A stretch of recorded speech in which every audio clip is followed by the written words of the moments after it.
pour 30 minutes.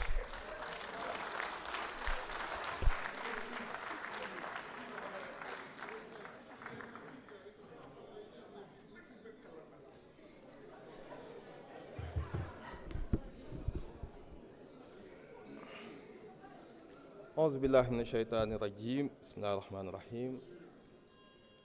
sallallahu ala sayyidina muhammad wa sallim. Asalaamaaleykum mbooloo mi, monsieur le président de l'Assemblée nationale, monsieur le ministre de la justice, monsieur le ministre de la communication avec vos collaborateurs, chers collègues honorables députés, tey dafa am lu rëy loo xam ni moo ñu dajale fii te bu ñu dégloo prise de parole yi nga xam ne am nañ fi dañuy jàpp ni rek ñàkkul ni dafa am ay éclaircissement yoo xam ni suñ ko indee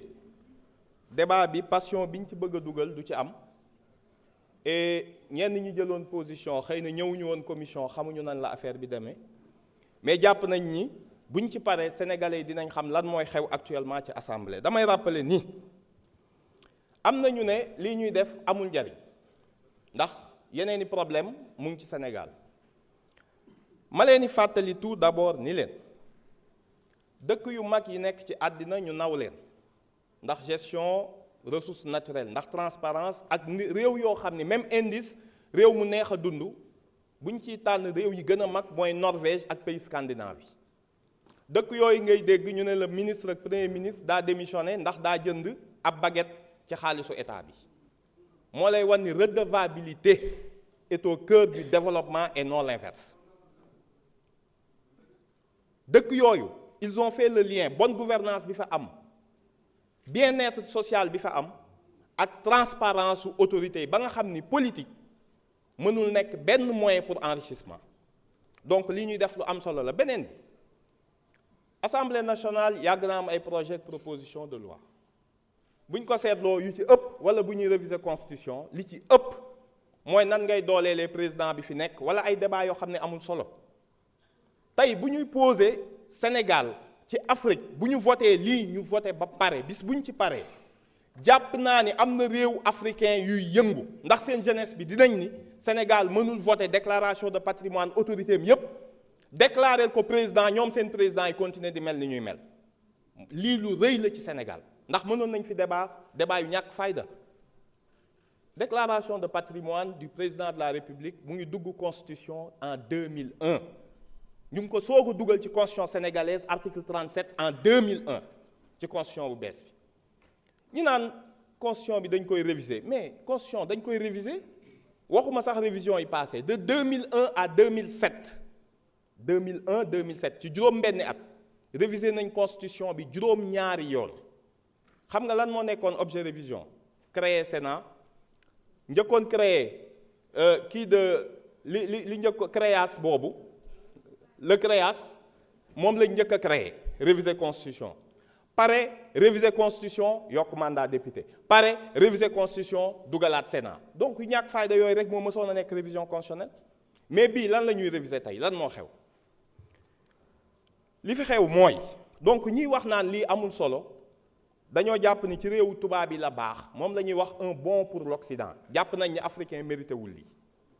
Pastef ak Sénégal nag Pastef ci législature bi dafa ni bon en avant bi ñuy def pays africain yi ci lii ñuy def tey Afrique ñëpp ak ñuy seetaan parce que yeneen parlement yi fay daw ak li am fii xam ngeen ni bokk. de quoi s'agit-il lan moo xew président de la République ak lu tax affaire bi ñu def ko tey du timing politique bu ñu ko expliquer fan la jógee dinañ ko xam nit ñi fàtte ñaari mbir bu jàpp rek dinaa ci ñëwaat après ñaari mbir jàpp leen bale jàpp leen râteau di ngeen xam lu tax ma wax. jamono bi nga xam ni président de la République bu bees bii président Bassirou Diomaye ak ñun suñu projet mu yore bale ni day bale système bi ci lañ voté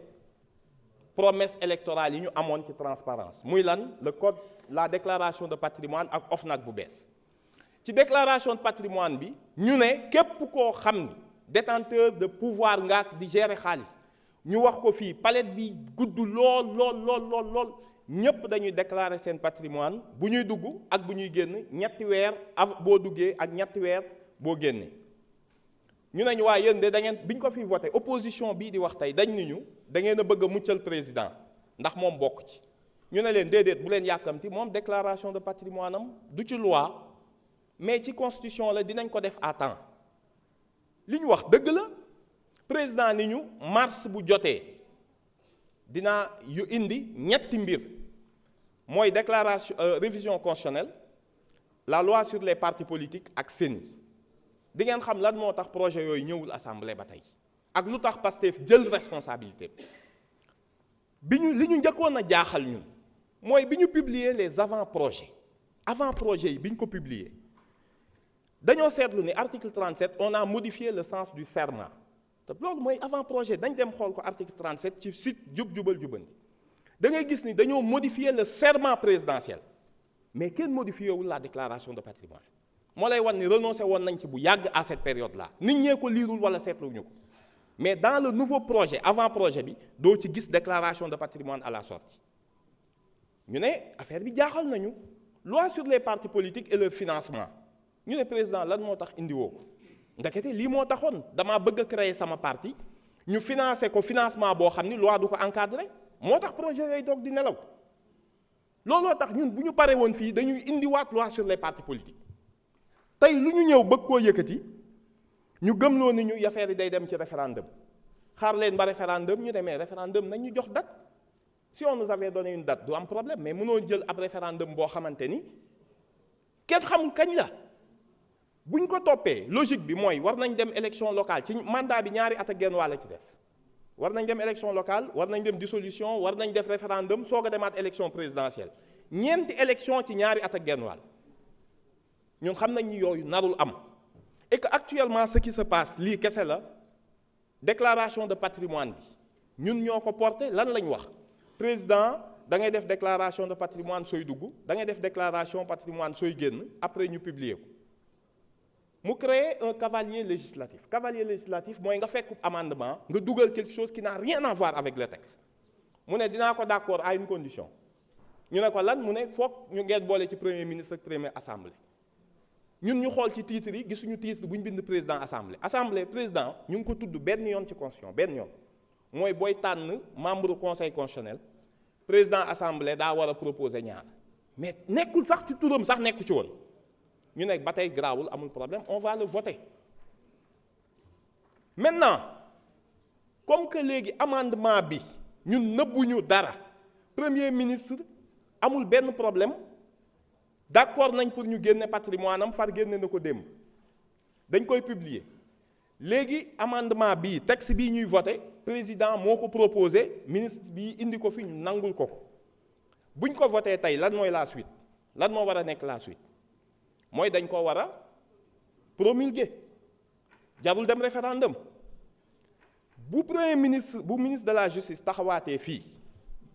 ni ñu président nee na lii ngeen di voté mu proposé ko encore une fois même député yi ko bëgg a rallier buñ nee duñ ko voté mais li ñuy voté nii moom moo ko proposé foog mu leer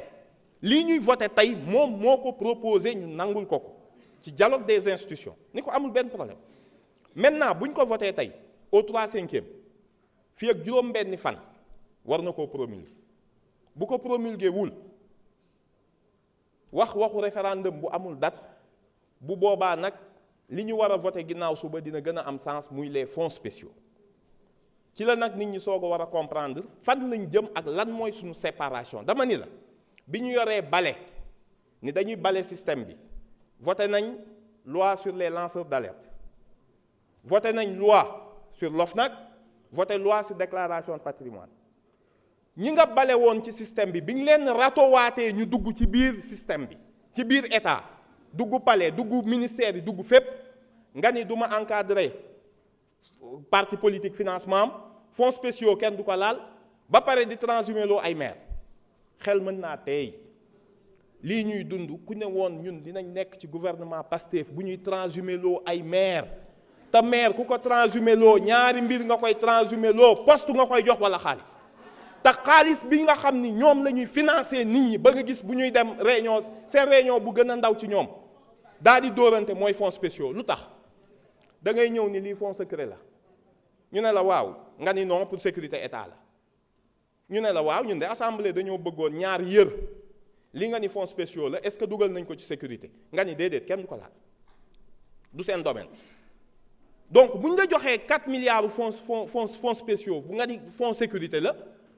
kenn xamul ndax ci sécurité nga ko dugal fonds boo xam ni pour dimbale pays solidarité africaine la nga ni bu kenn xam fu mu ne te ku dugg palais doon la xeex démb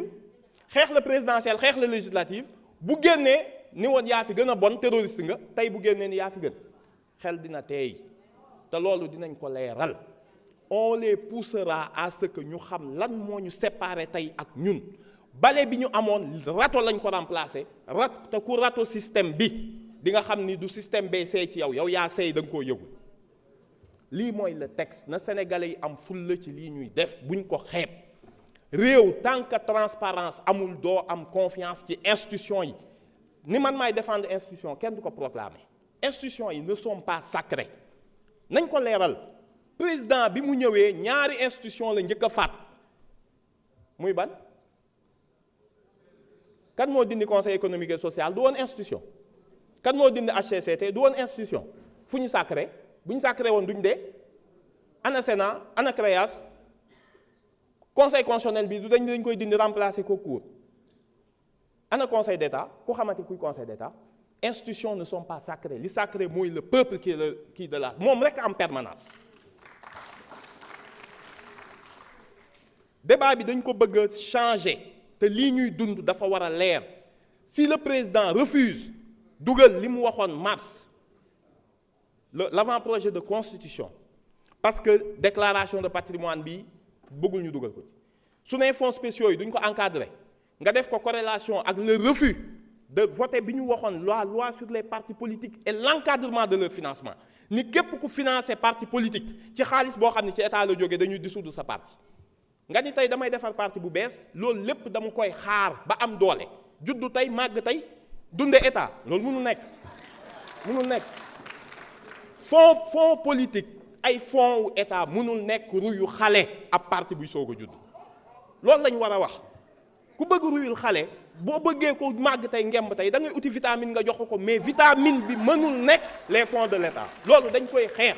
Pastef a ngi nii dafa ni objectif 1 million de cartes la ñu jaay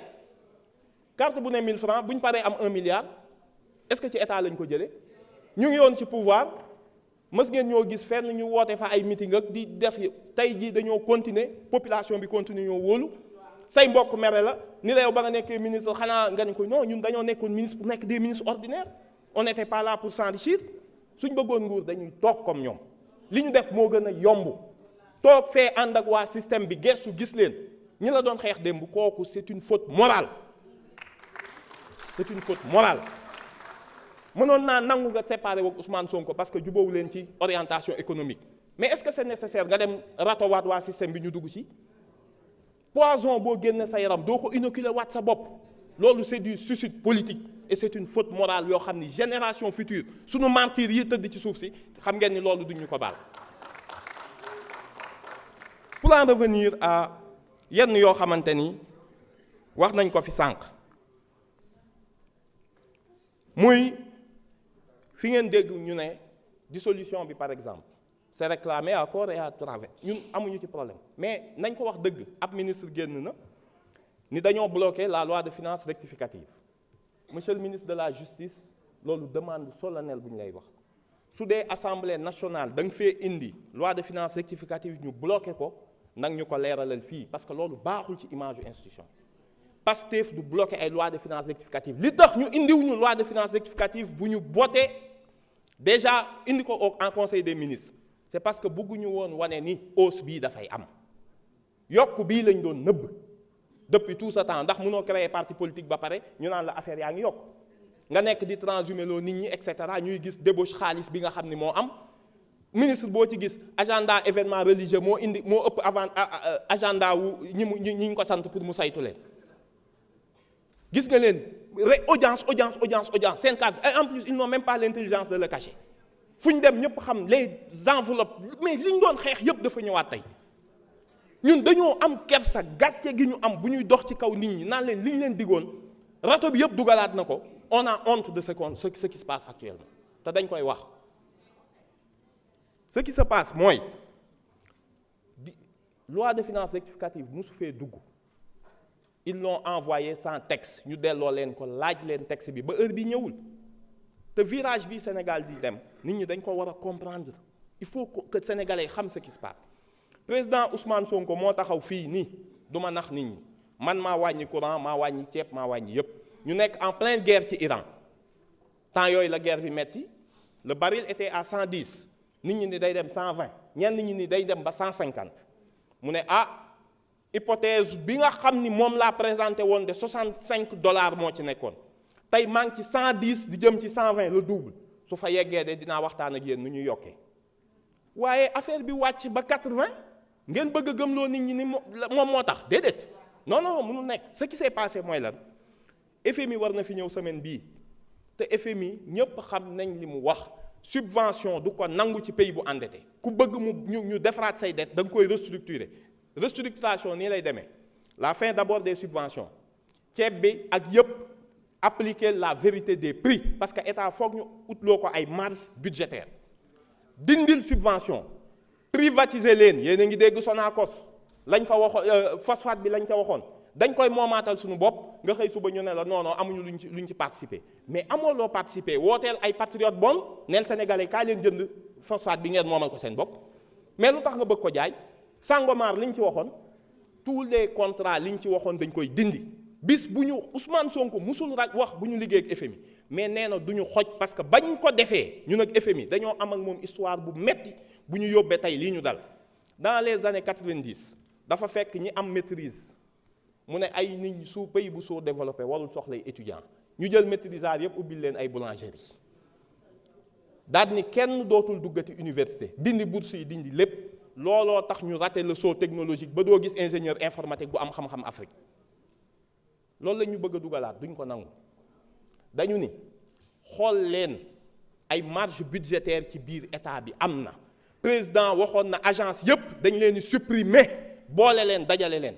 tey boo bëggee ni bu ma amee ay transhumants foog ma jox leen poste le projet là est tombé à l'eau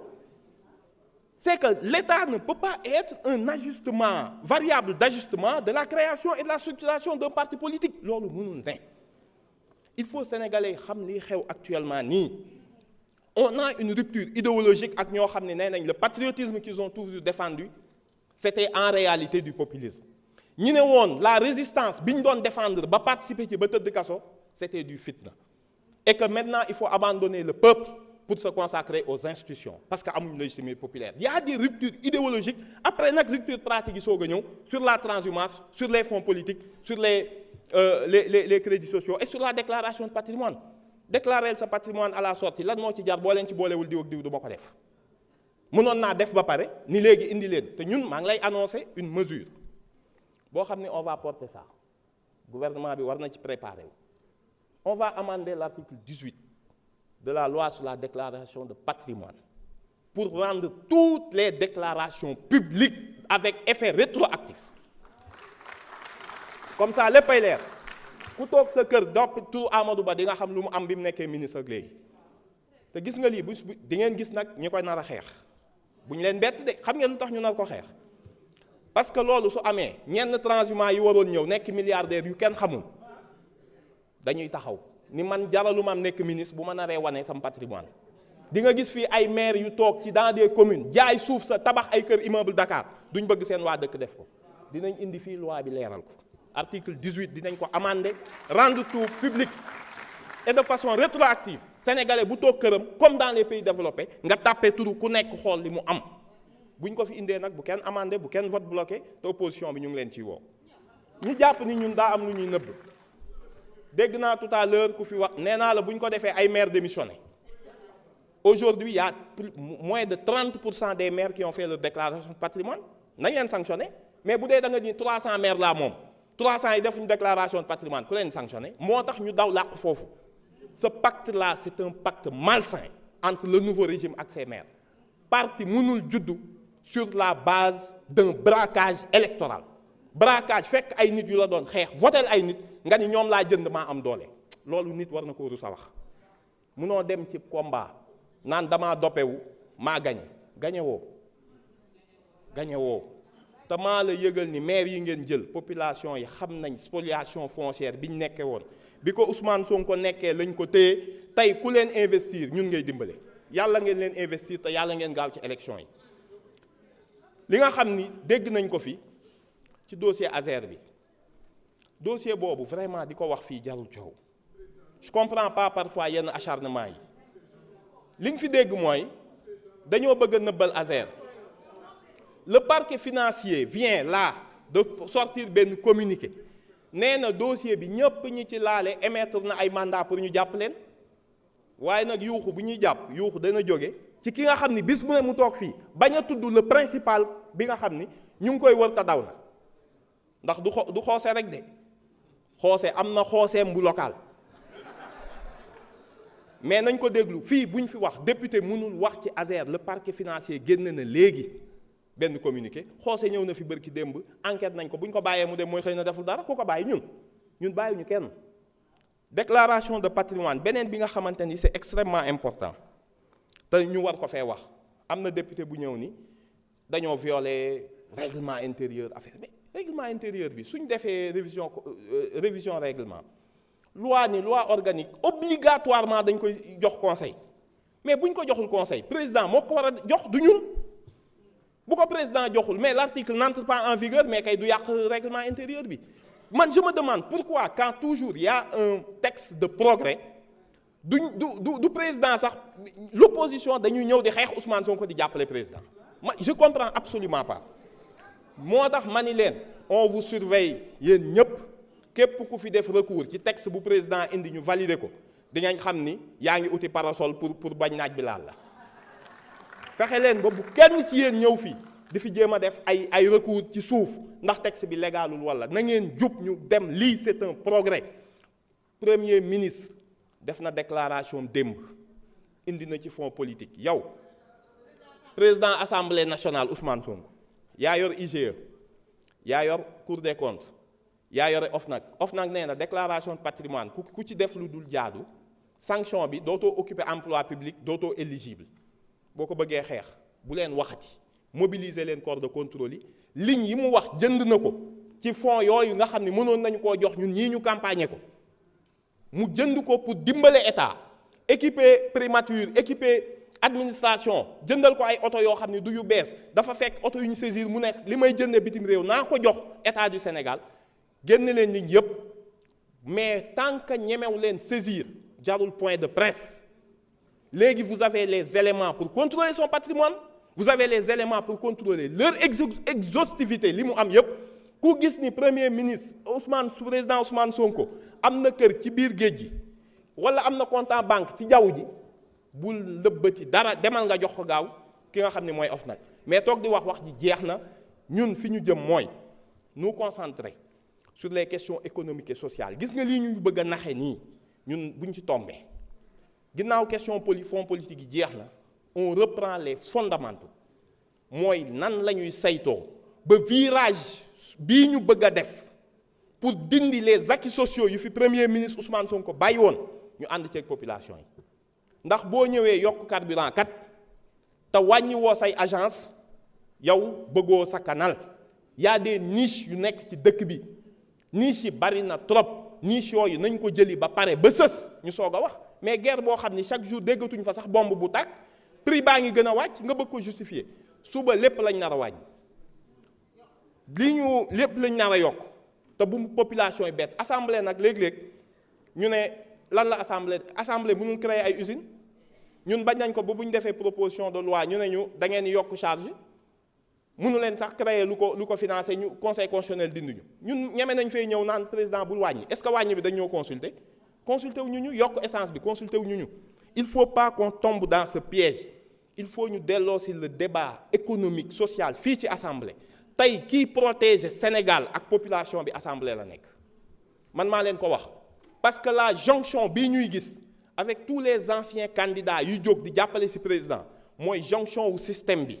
avec la dissidence du projet maa la mën a waatal ni li ñu amoon ci lu metti Sénégal yépp jonction bii ñuy waaj a gis entre ñi nga xam ni ñoo yàq réew mi ak ñiy ñëw bëgg mandat ak pouvoir tax ñu dem coaliser wook ñooñu li fi gënoon a bon dinañ gis lu ko pire bu ñëwee ñun taxawuñu jàmmaarloog ñoom. Juste pour essayer de faire un résumé en français. Ce qui nous réunit aussi aujourd'hui, c'est une proposition de loi, pas pour obliger, mais pour mettre en cohérence la Constitution avec la loi sur la déclaration de patrimoine qui impose à tous les assujettis, notamment les détenteurs de pouvoir politique et autres gestionnaires de fonds, à faire une déclaration de patrimoine à l'entrée, à la sortie, pour se conformer à nos obligations internationales et à la loi nationale sur la transparence des finances publiques. Il se trouve que la loi sur la déclaration de patrimoine exclut d'office le président de la République de son champ. Étant donné que c'était une promesse électorale et que la promesse de nous amener une révision constitutionnelle s'éloigne de jour en jour, on s'est dit qu'on va régler cette promesse électorale par la façon la plus simple, qui ne va pas coûter d'argent aux contribuables. On va faire une proposition de loi pour demander au président tout simplement deux choses. La loi vous dit que vous pouvez faire votre déclaration de patrimoine à l'entrée. Mais la Constitution ne nous dit pas comment. Ne nous dit pas qu'est-ce que vous devez déclarer. Ne nous dit pas comment contrôler ce que vous déclarez. Donc, il y a un vide juridique dans la Constitution vous concernant. Nous allons essayer de régler ce problème tout simplement en vous disant de faire une déclaration de patrimoine à l'entrée, dans les 3 mois, de faire une déclaration de sortie à la cessation de fonction dans les 3 mois et surtout de donner au Conseil constitutionnel les moyens de contrôler le contenu, l'exhaustivité et la sincérité de votre déclaration de patrimoine et surtout de la rendre publique. Le président de la République est venu avec un amendement nous demandant ou bien d'accepter d'y inclure le Premier ministre et le président de l'Assemblée ou de rejeter tout le texte. Sans hésiter, les députés PASTEF ont décidé d'accepter cet amendement du président. Voilà ce qui nous réunit aujourd'hui, qui ne doit pas poser de problème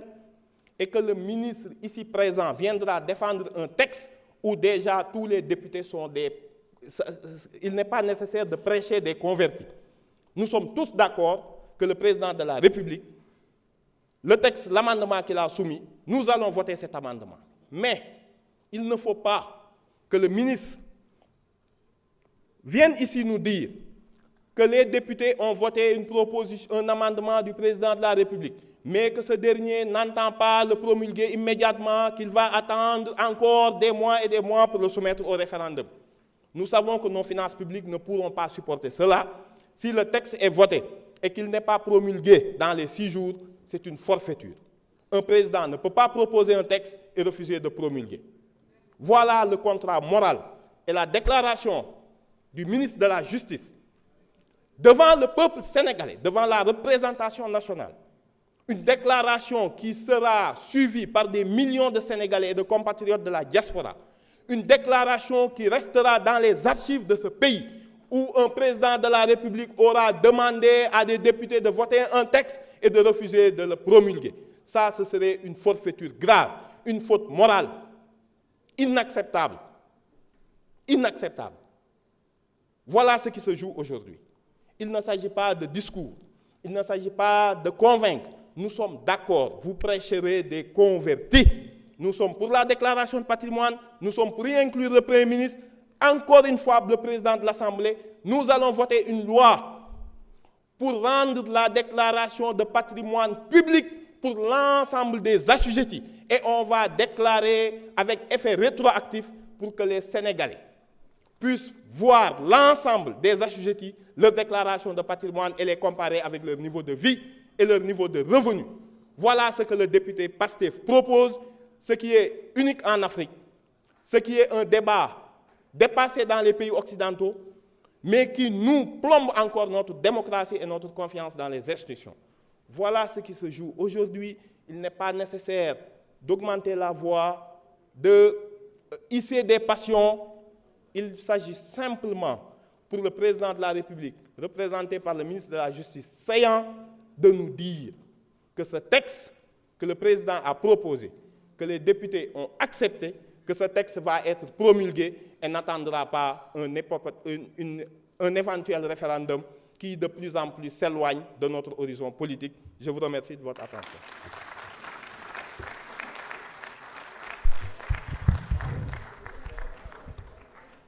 Merci beaucoup. Monsieur le ministre, vous avez la parole pour 10 minutes.